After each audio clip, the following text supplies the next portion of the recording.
Hi everyone, Laszlo Montgomery here again. This week's China History podcast will be much lighter fare than usual, and certainly lighter than last week's episode. That was a heavy meal. Like we did back in January when the Chinese New Year rolled around, this time we're going to look at one of the other big three traditional Chinese holidays, the Mid-Autumn Festival. This year it's going to be held on September 12th, so wherever you are, go out and kan yue liang. Go look at the moon. Like I said, this is one of the big three in China, the other being the Chinese New Year, of course, the Spring Festival. The other is the Dongzhi, the Winter Solstice. Today we look at Zhongqiu Jie, the Mid-Autumn Festival, and what it's all about. This one, believe it or not, goes all the way back to the Shang Dynasty, the first real dynasty of China, 1600 to 1046 BC. Remember from an earlier podcast, everyone thought Sima Qian was pulling their leg about this dynasty's existence, but sure enough, in 1899, the ruins of Yin, the Yinshu, were discovered in Anyang, proving the existence of this, up until that time, legendary dynasty. And all those who doubted Sima Qian, who mentioned the Shang Dynasty in his records of the Grand Historian, they had to bow in reverence and respect.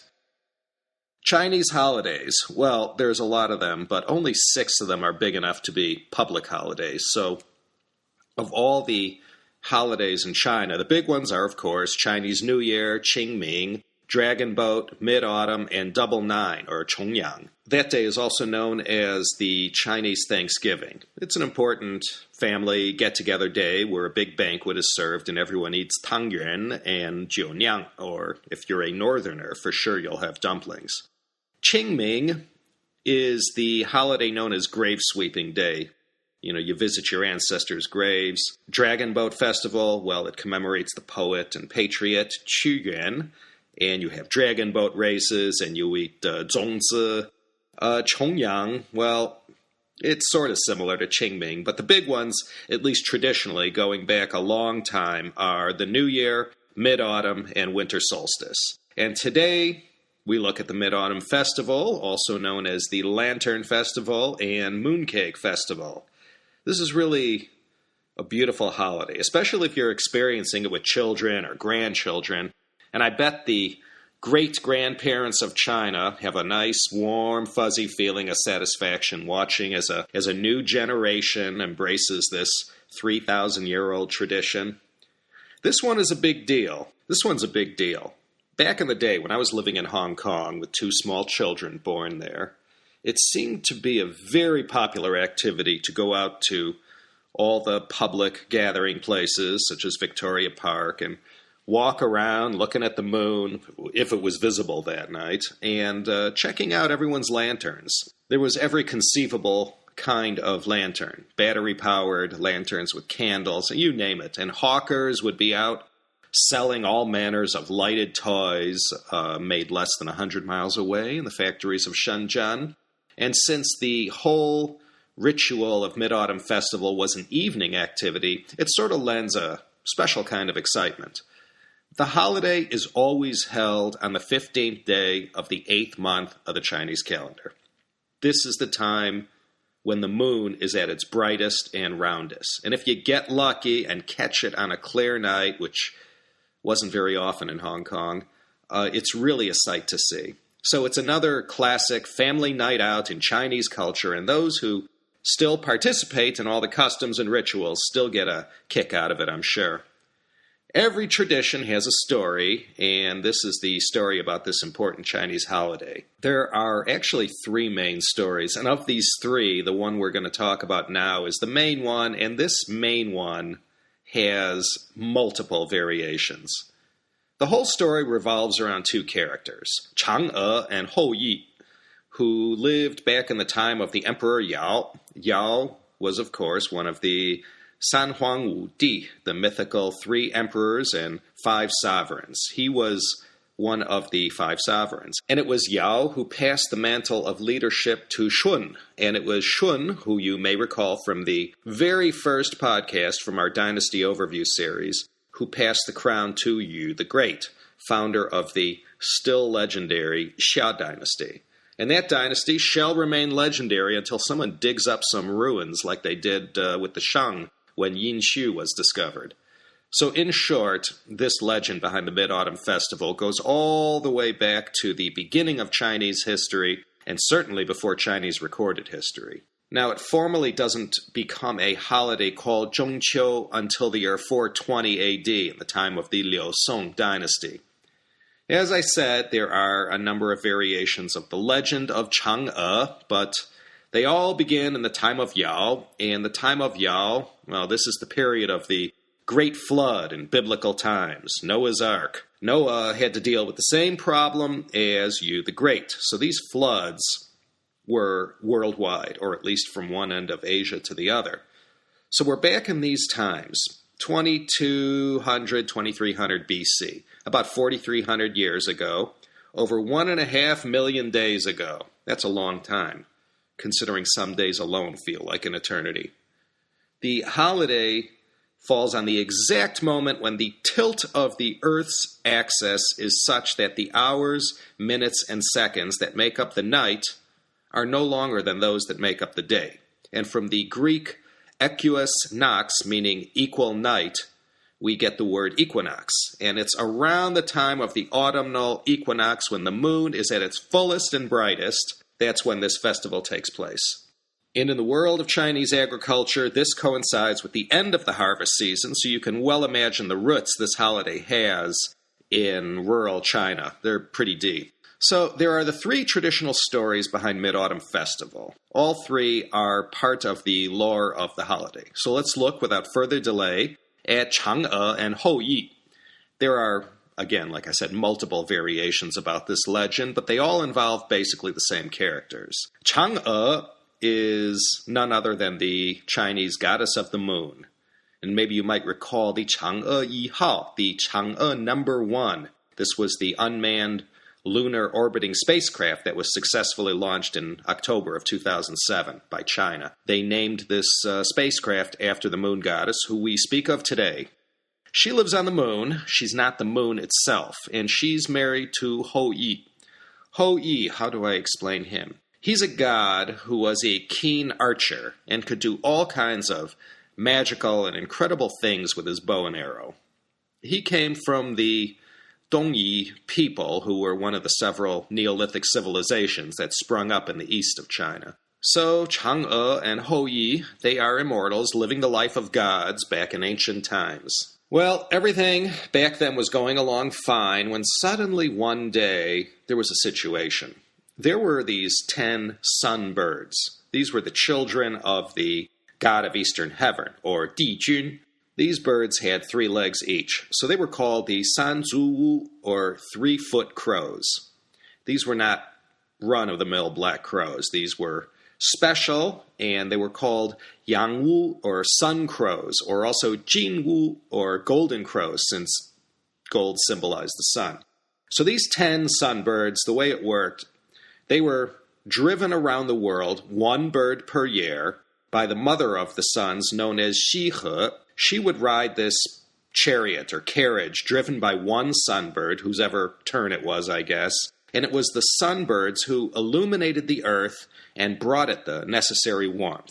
And the sunbirds only received 1 chance every 10 years to make that circumnavigation of the earth. But then one day in 2170 BC, this would be the age when China was transitioning to the Xia dynasty, the 10 sunbirds decide to all go out at the same time. And this, of course, 10 suns, the earth gets scorched, and someone had to do something. This was still sort of the time of Yao, and he went to Dijun, the god of eastern heaven, who in turn enlisted the help of Houyi, the archer. And it is Houyi who shoots down 9 of the suns and leaves 1 to continue to do its job, and the earth is saved. Yao is elated. Dijun, the god of the eastern sun, he's not elated because 9 of his sons, no pun intended, had just been killed. So he's out for revenge and uses his powers to strip Houyi of his immortality. And Hou Yi, well, he takes it on the chin, and he spends his time on Earth doing all kinds of great deeds for mankind. In one of these several heroic missions he's on, it's here that he supposedly meets Chang'e, who in some versions is a mortal, and in some versions of the story is the daughter of the water god. So after Hou Yi does all these great and fantastic things, Yao rewards him. But he doesn't get the immortality he now so desires. So Hou Yi visits the Queen Mother of the West, Xi Wangmu. We know of her from the Shang Dynasty oracle bones that mention her quite a bit. She was, among many things, goddess of longevity and supposedly had these elixirs of immortality. Because his fame preceded him, Xi Wangmu knew who Hou Yi was, and when he came to visit her, she gave him 2 doses of the elixir of immortality and told him, don't take them at the same time. He planned to share it with Chang'e, his wife, and in some versions this is a pill, in other versions it's a liquid form of elixir. He returns home and is united with his beloved, but wouldn't you know it, he's called away again, and he hides the elixir away, and he figures when he gets back, he and Chang'e will drink it together. So he goes off on more missions impossible. Like with all wives and girlfriends, you can never hide these things in the house, unless it's buried in a safe 5,000 feet under the house with 1,000,000 booby traps. There's no way to keep your wife or girlfriend from finding these things. And sure enough, after Hou Yi hadn't returned, after many months, Chang'e finds this bottle that contained the 2 doses. And like Eve did with the apple, she's curious to see what this is and drinks the whole thing down, and now there's no more left. And then soon after, she starts to feel these changes happening, and then wouldn't you know it, right at the moment where she begins to ascend to the heavens, Hou Yi comes back, but he's powerless to save her and keep her on Earth. And she's lifted up into the heavens and made immortal and floats up to the moon and must remain there. And how Chang'e actually came to consume the elixir or pills, there are also multiple stories about that, but they all end up tragically, and she must forever live on the moon in her new role as the moon goddess. So the other big twist in this story is that now the 2 lovers are separated and could only meet once per year.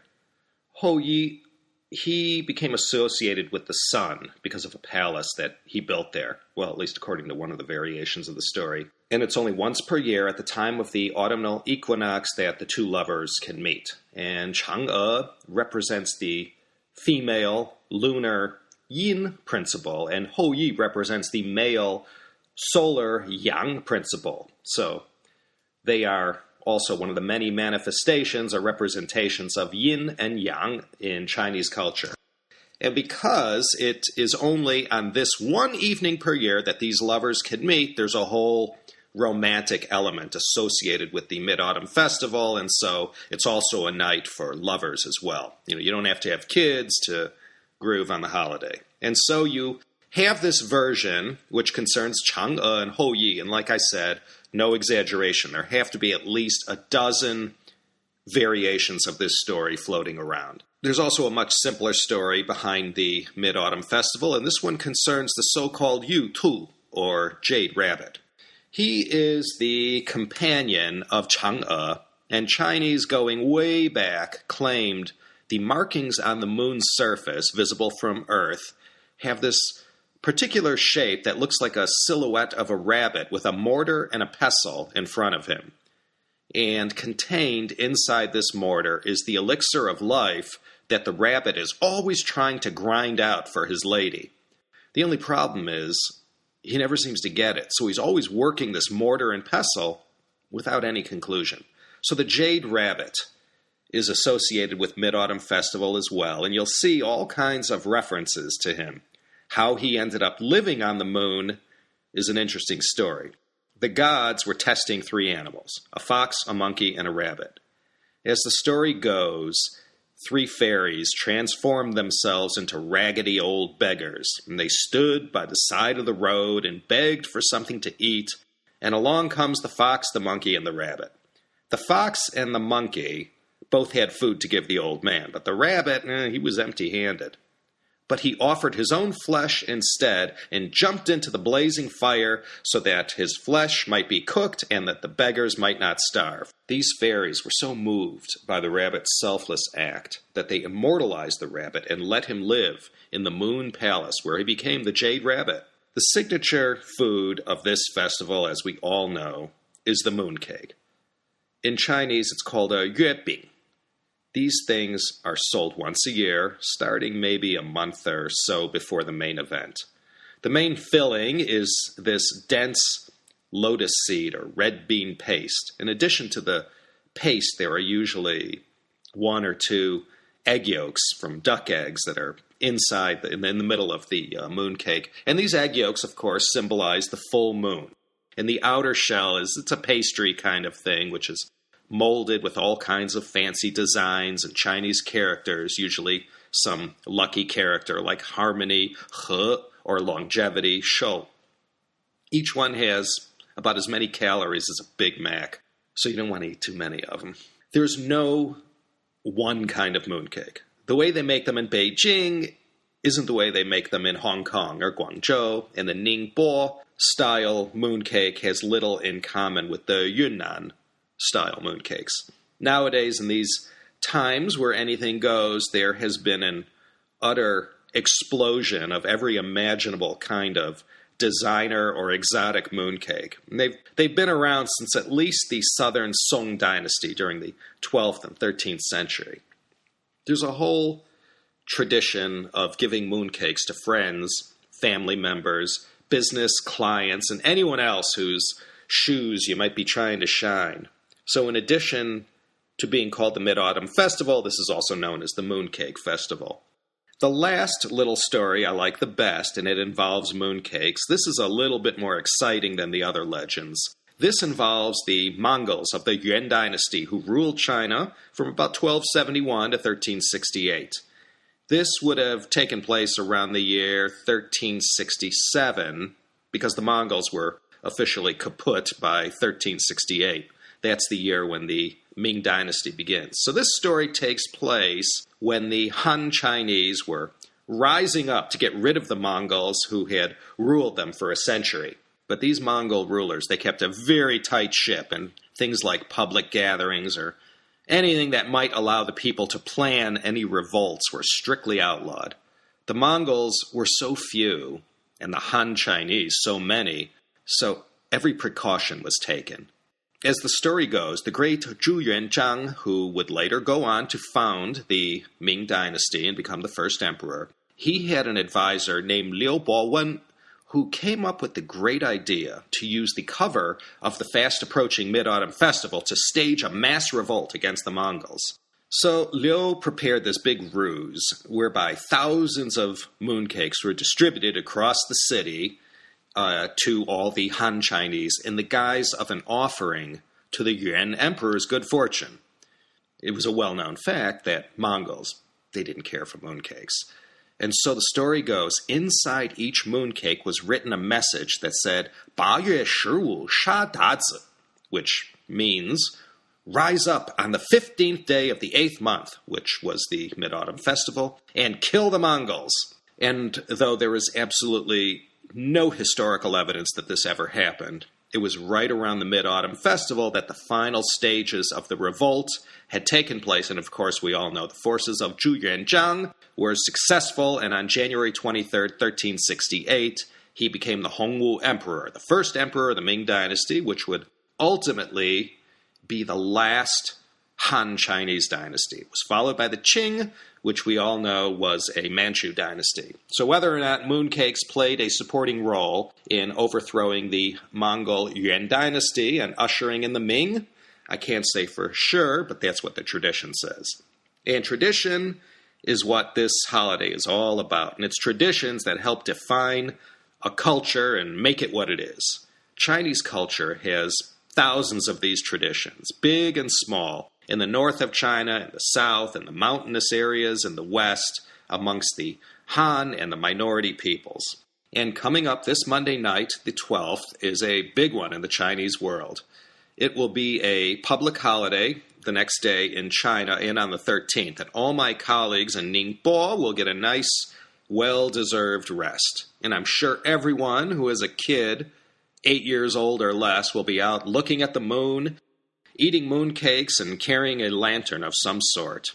Whether or not they'll think of Chang'e, Houyi, the Jade Rabbit, or any of the cast of characters of this festival, I can't say for sure. But that's the basic background for Zhongqiu Jie, Mid-Autumn Festival.